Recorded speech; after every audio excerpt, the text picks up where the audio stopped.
ETV life ఆధ్యాత్మిక channel ప్రేక్షకులకు స్వాగతం. దుర్లభం త్రిషు లోకేషు తత్ వదామ్యహం గురుబ్రహ్మ వినా నాణ్యత్ సత్యం సత్యం వరాననే.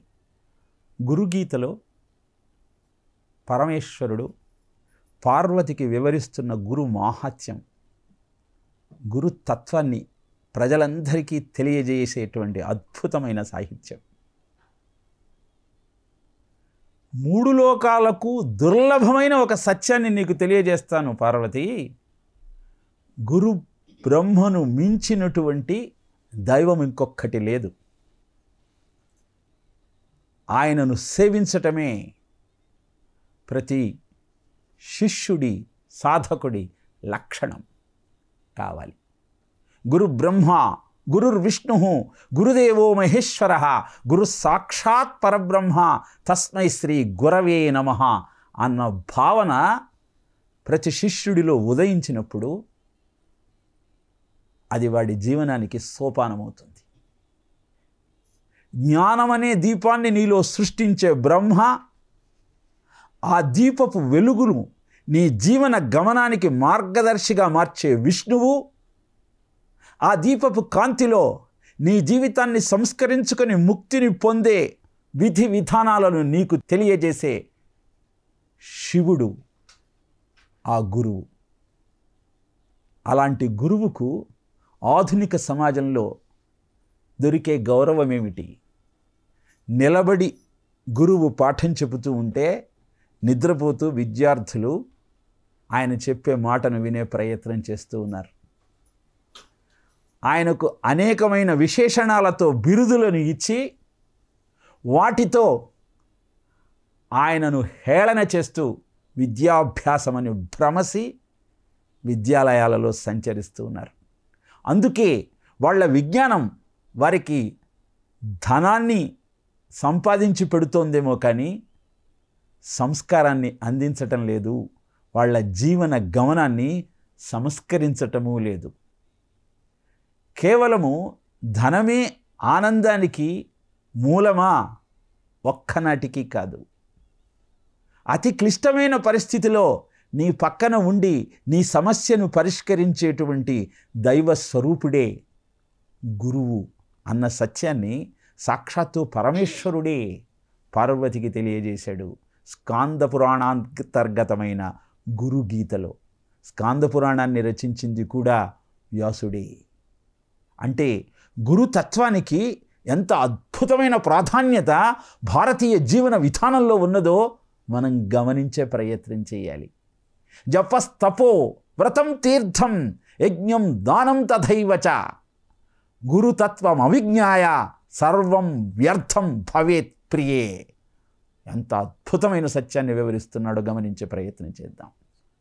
నీవు అందలం ఎక్కాలని అనేక జపాలు చేసి ఉండవచ్చు, అనేక తపస్సులు ఆచరించి ఉండవచ్చు, అనేక తీర్థ స్నానాలు చేసి ఉండవచ్చు, వ్రతాలు నోములు నోచి ఉండవచ్చు.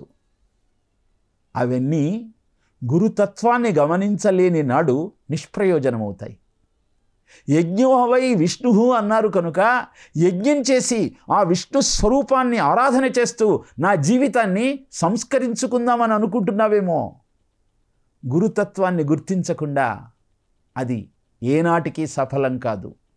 దాన ధర్మాలు చేస్తూ నీ పాపాన్ని ప్రక్షాళన చేసుకుందామన్న ఆలోచన నీలో ఉందేమో. అది కూడా సఫలం కాదు. కారణం గురుతత్వాన్ని నువ్వు గుర్తించకపోవటమే. సర్వం వ్యర్థం భవేత్ ప్రియే. అంతా వ్యర్థమవుతుంది. ఏమిటి గురుతత్వం అంటే? శాస్త్రములలో ఉన్న అర్థములనన్నింటినీ తాను అవగతం చేసుకొని తాను ఆచరిస్తూ నలుగురికి దాన్ని చేరవేయాలన్న తాపత్రయంతో తన జీవితాన్ని త్యాగం చేసేటువంటి దైవ స్వరూపమే గురువు. అలా నీ విజ్ఞానము నలుగురికి అందించాలన్న సంకల్పంతో నువ్వు విద్యాభ్యాసం చేస్తున్నావా? విజ్ఞానాన్ని సముపార్జన చేస్తూ ఉన్నావా? లేక చినినా పొట్టకే శ్రీరామ రక్ష అన్న భావనతో నీ స్వార్థమే పరమార్థంగా భావించి నీ సాధనను కొనసాగిస్తున్నావా? ఇది నువ్వు గమనించగలిగితే గురుతత్వం ఏమిటో నీకు అర్థమవుతుంది. ఆసురీ సంహారం కోసం తన ఎముకలనే దానం చేసిన దధీచ మహర్షి జన్మించినటువంటి భారతదేశంలో తమ స్వార్థం కోసం తల్లిదండ్రులను కూడా వృద్ధాశ్రమాలలో జాయించేసేటువంటి ప్రబుద్ధులు ఉన్నారు అంటే మనం భారతీయులమా అన్న సందేహం మనకు కలుగుతుంది. అందుకే గురుతత్వం అవిజ్ఞాయ సర్వం వ్యర్థం భవేత్ ప్రియే. భాగవతం పారాయణ చేస్తున్నాం, సుందరకాండ శ్రవణం చేస్తూ ఉన్నాం, విష్ణు సహస్రాన్ని ప్రతినిత్యము పారాయణ చేస్తూ ఉన్నాం.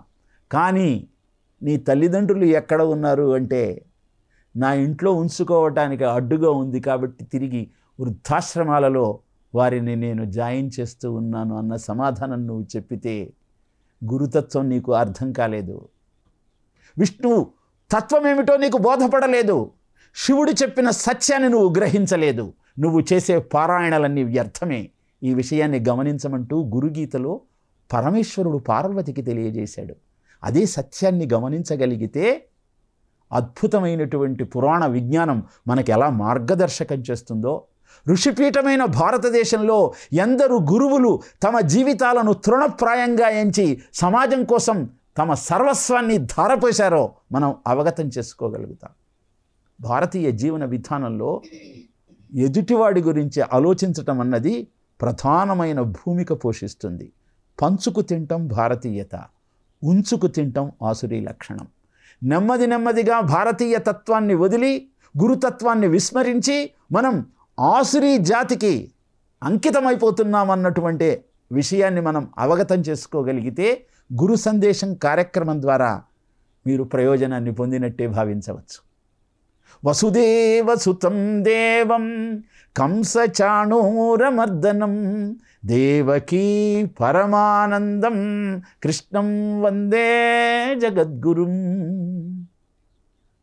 జగద్గురువుగా కృష్ణ పరమాత్మ అవతరించి సంపూర్ణావతారమైన కృష్ణావతారంలో భగవద్గీతను ప్రపంచానికి అందించటంలోని రహస్యం ఏమిటి అంటే, జగద్గురువుగా నా అవతారాన్ని నేను ఆవిష్కరించటంలో ప్రయోజనం ఒక్కటే, గురుతత్వాన్ని గుర్తించి మీ జీవితాన్ని సంస్కరించుకోండి. అజ్ఞాన మూల హరణం, జన్మ కర్మ వినాశనం, జ్ఞాన వైరాగ్య సిద్ధ్యర్థం గురు పాదోదకం పిబేత్ అని గురుగీతలో చెబుతాడు పరమేశ్వరుడు పార్వతితో. నీ అజ్ఞానాన్ని హరించి అనేక జన్మలకు కారణమైన నీ కర్మలను పరిష్కరించి జ్ఞానాన్ని అందించి మోక్షాన్ని పొందటానికి నువ్వు ఉద్యుక్తుడు కావటం కోసం గురు పాదోదకాన్ని తీర్థంగా స్వీకరించమని చెబుతుంది గురుగీత. వ్యక్తి ఆరాధనను భారతీయత ఎన్నడూ ప్రోత్సహించదు. వ్యక్తిత్వాన్ని సంస్కరించుకోమని చెప్పటమే గురుగీత యొక్క లక్షణం. అనేక పుణ్యక్షేత్రాలను దర్శించి ఎందరో గురువులను ఆశ్రయించిన ఆ పాదాలు నీకు మార్గదర్శకం కావాలి. ఆ దారిలో నువ్వు నడవాలి. ఆ భావన నీకు కలగటం కోసం ఆ పాదాలను ప్రక్షాళన చేస్తూ ఆ తీర్థాన్ని నీ నెత్తిన చల్లుకోవాలి. అది గురుపాదోదకం పిబేత్ అని చెప్పటంలోని ఆంతర్యం. నాళీకనికాశ పదాహృతాభ్యాం నానా విమోహాది నివారకాభ్యాం నమజ్జనాభీష్టతతి ప్రదాభ్యాం నమో నమః శ్రీ గురుపాదుకాభ్యాం నమో నమః శ్రీ గురుపాదుకాభ్యాం. గురుపాదుకా స్తోత్రంలో ఆదిశంకరులు చెప్పిన సత్యం కూడా అదే.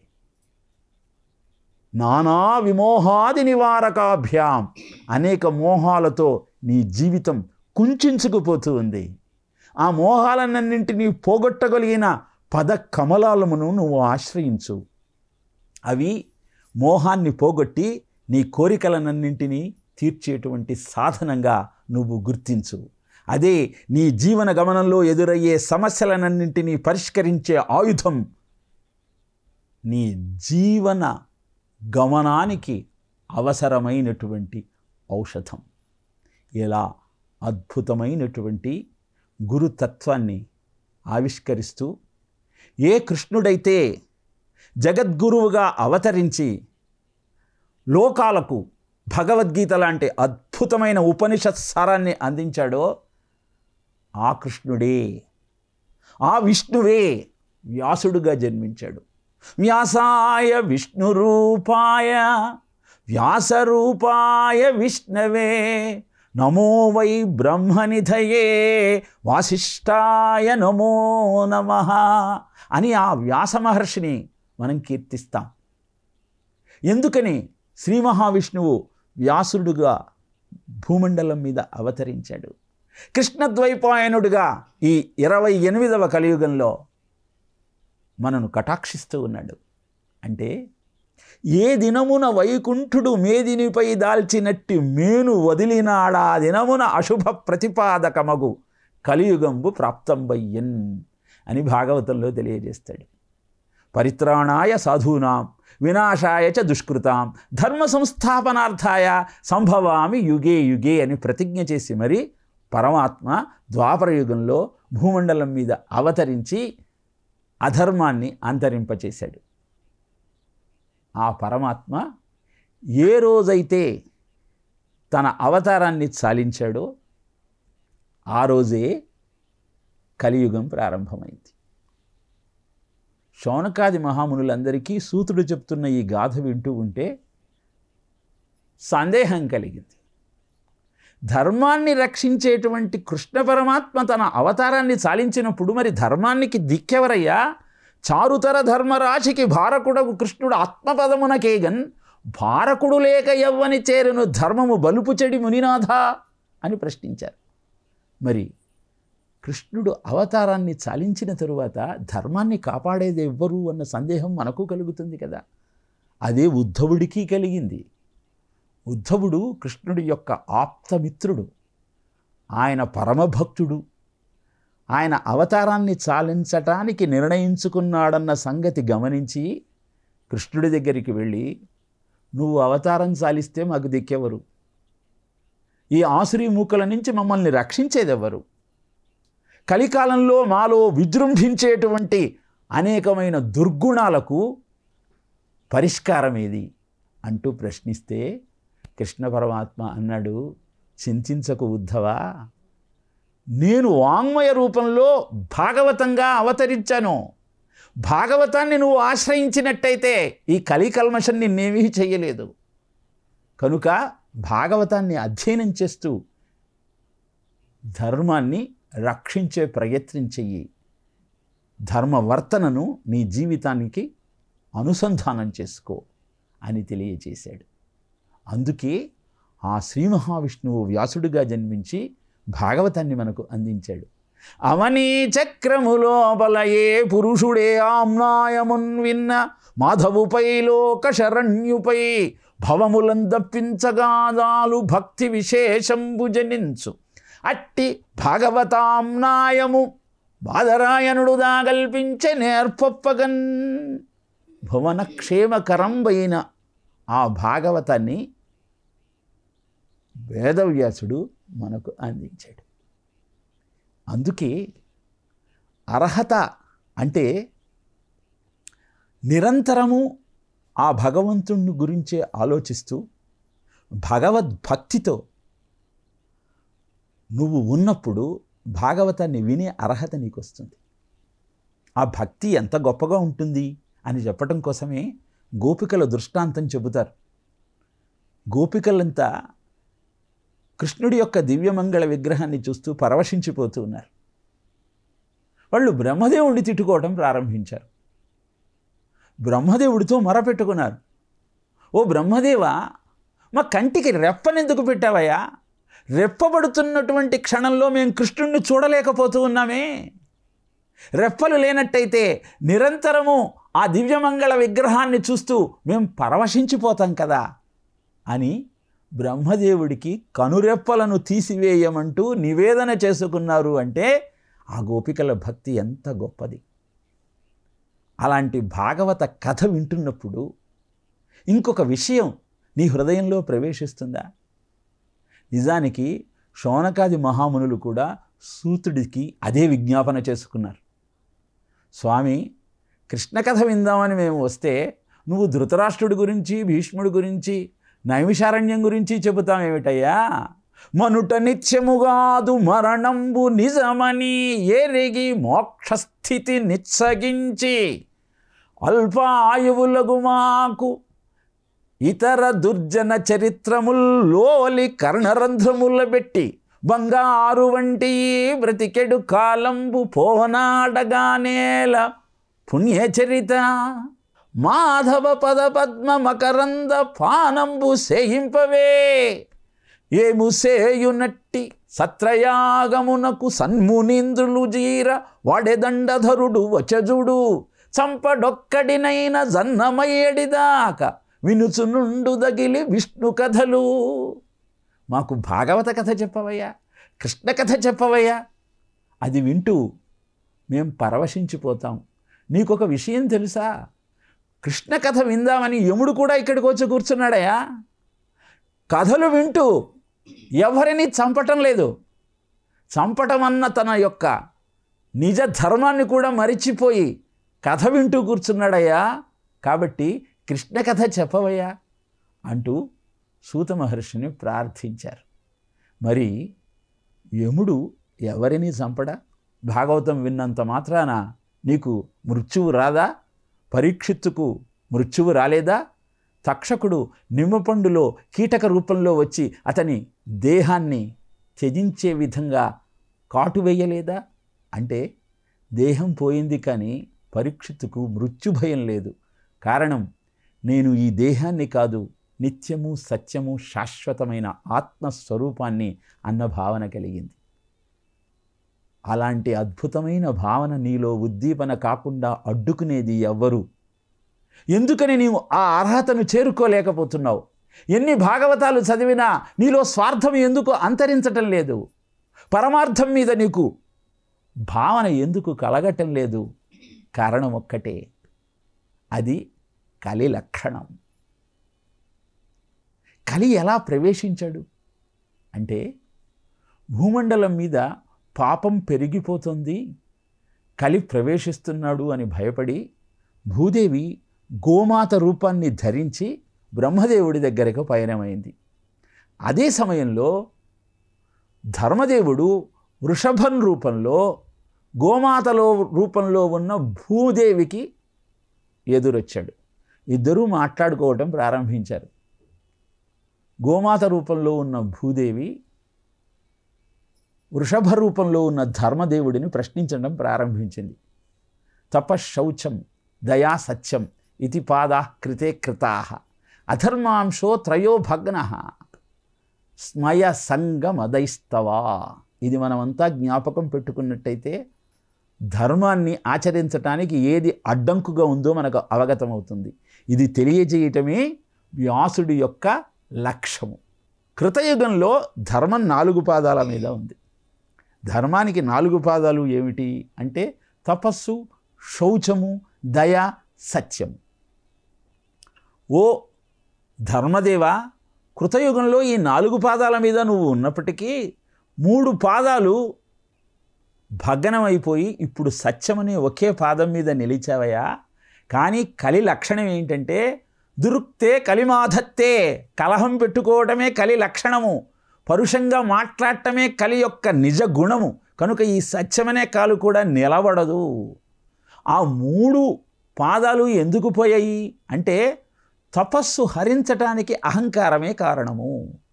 చాలా కఠోరమైనటువంటి దీక్షతో నీవు సాధన చేశావు.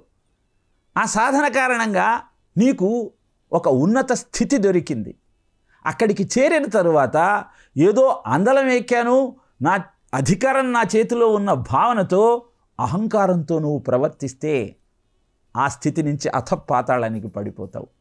తపస్సు భగ్నం కావటానికి కారణం అహంకారం అయితే, శౌచం పోవటానికి కారణం సంగం, స్త్రీ పురుష సాంగత్యం, స్పర్శ సుఖాన్ని కోరుకోవటం, కామం మీద కోరికతో అంతఃబాహ్య శుద్ధిని నువ్వు వదులుకోవలసిన అగత్యం ఏర్పడుతుంది.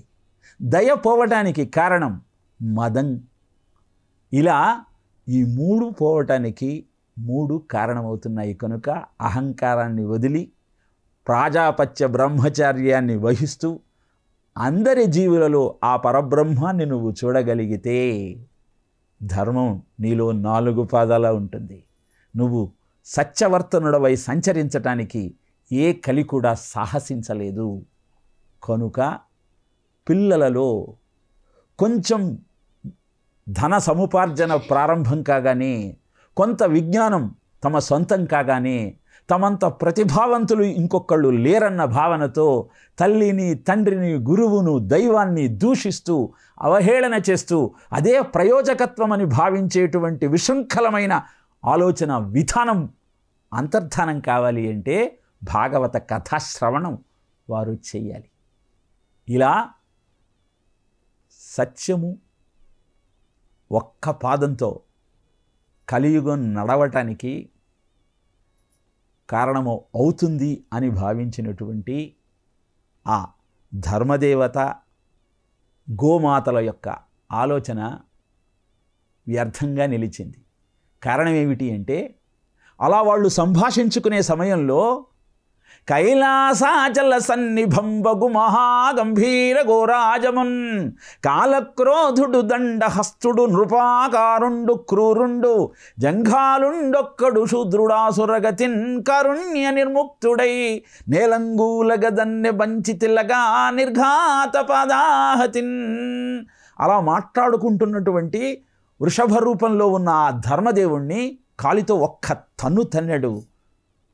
రాజు ఆకారంలో నిలబడ్డటువంటి కలి వెంటనే రోదిస్తూ అంబా అని అరుస్తూ మూత్ర విసర్జన చేసి నేలకూలింది ఆ వృషభం.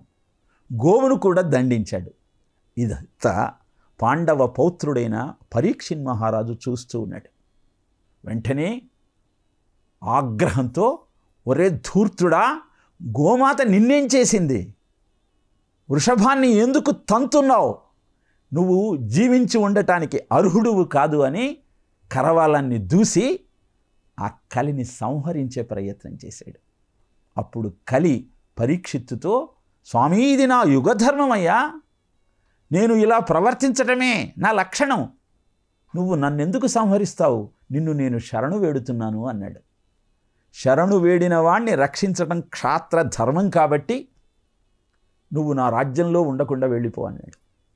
సర్వం సహా భూమండలం నీదైనప్పుడు నేను ఎక్కడ ఉండగలను? నేను ఉండటానికి అవసరమైన తావులు నువ్వే చూపించమన్నాడు. జూతం పానం స్త్రియ సూనం యత్ర అధర్మ చతుర్విధ. ఎక్కడ అధర్మం ఉంటుందంటే ఎక్కడైతే జూదం ఆడుతూ ఉంటారో, ఎక్కడైతే వ్యభిచారం జరుగుతూ ఉంటుందో, ఎక్కడైతే పశు ప్రాణుల వధ జరుగుతుంటుందో, ఎక్కడైతే మద్యపానం ఉంటుందో అక్కడ అధర్మం ఉంటుంది. ఆ 4 స్థానాలు నీకు ఇచ్చేస్తున్నా, అక్కడ ఉండిపో అన్నాడు. అప్పుడు కలి అన్నాడు, నీ రాజ్యంలో ఈ 4 పనులు ఎవరు చేస్తారయ్యా? కాబట్టి ఇంకేదైనా స్థానాన్ని నువ్వే ఇవ్వాలి అన్నాడు. ఎక్కడ ఉండదలుచుకున్నావో నువ్వే చెప్పు అన్నాడు పరీక్షిన్ మహారాజు. పునశ్చ యాచయామాత జాతరూపం అధాత్ ప్రభు. నాకు బంగారంలో ఉండేటువంటి అవకాశం కల్పించమన్నాడు. పరీక్షిత్ అనుకున్నాడు, బంగారమే కదా వీడు అడుగుతున్నది, ఇచ్చేద్దాం అనుకున్నాడు.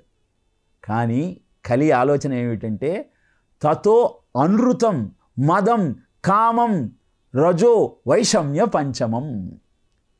బంగారం అంటే సంపద అనే అర్థం అండి. ఆ సంపదను సంచయం చేయడం కోసం నువ్వు అబద్ధం ఆడతావు. అబద్ధం ఆడిన కారణంగా సంపద బాగా వచ్చి నీలో మదం పెరుగుతుంది. ఈ మదం నీలో కామానికి దారితీస్తుంది, ఇంకా సంపాదించాలన్న కోరిక పెంచుతుంది.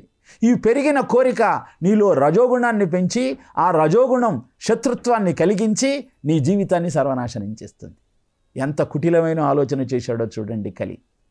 మరి ఇలాంటి కలిని పరీక్షిత్తు సంహరించవచ్చు కదా, ఎందుకని బంగారంలో ఉండే అనుమతించాడు అని మనకు సందేహం కలుగుతుంది. దానికి కూడా భాగవతం సమాధానం చెప్పింది. చేసినగాని పాపములు చందవు చేయదలంచి అంతటన్ చేసేదనన్న మాత్రమున కలుగు గదా కలివేళ పుణ్యముల్ మోసము లేదటంచు నృపముఖ్యుడుగా చెకలిన్ మరందముల్లాసముతోడ గ్రోలి విరులందెగజూడని తేటి కైవడిన్. కలియుగం యొక్క ఒక మంచి లక్షణం ఏంటంటే పాపం చేస్తేనే వస్తుంది, పుణ్యం మటుకు చేద్దాం అనుకుంటే వచ్చేస్తుంది. తిరుమల కొండకి వెళ్ళి స్వామిని చూద్దామన్న ఆలోచన నీలో కరిగిన మరుక్షణం ఆ స్వామిని దర్శించిన పుణ్యం నీ ఖాతాలో పడిపోతుంది. అలాంటి అద్భుతమైన లక్షణం ఉన్న కలిని సంహరిస్తే ఎలా అని సంహరించకుండా వదిలివేశాడు. మరి ఎందుకని ఇంత అద్భుతమైనటువంటి లక్షణాన్ని కలికి ఆపాదించాడు అంటే కలియుగంలో కనీసం మంచి పని చేద్దామన్న ఆలోచన కూడా కలగదు. కనీసం కలిగినా సరే వాణ్ణి రక్షిద్దామన్న ఆలోచనతో పరమాత్మ ఈ లక్షణాన్ని కలియుగానికి కలుగజేశాడు. మరి ఇలాంటి కలికాలంలో జీవిస్తున్న మనం కృష్ణుణ్ణి కనుక సాధనంగా చేసుకొని ఆరాధిస్తూ జీవితాన్ని ముందుకు తీసుకువెళ్ళగలిగినట్టయితే అద్భుతమైనటువంటి శ్రేయస్సు మన సొంతమవుతుంది. ఇంతగా ఆలోచించి ఈ 5 స్థానాలు కలికి ఇచ్చిన పరీక్షిత్తు కూడా మోసపోయాడు. వేటకు వెళ్ళి దాహం వేసి ఎప్పుడూ ఋషులను పూజించే లక్షణం కలిగిన పరీక్షిన్ మహారాజు తన మాటకు బదులు పలకనటువంటి శమీకుడి మెడలో చచ్చిన పామును వేశాడు. అది ఆ శమీకుడి కొడుకైన శృంగి చూశాడు. నా తండ్రి మెడలో చచ్చిన పాము వేసినటువంటి ఆ రాజు వారం రోజుల్లో తక్షకుడి అనే పాము కాటుకు గురి అయి మరణించుగాక అని శపించాడు. ఇలా అన్నీ తెలిసిన రాజు కూడా కలి ప్రభావంతో తప్పటడుగు వేసి నిరంతరము ఋషులను మునులను సాధువులను పూజించే అలవాటు ఉన్న పరీక్షిత్తు శమీకుడి మెడలో చచ్చిన పామును వేసి మృత్యువును కొని తెచ్చుకున్నాడు.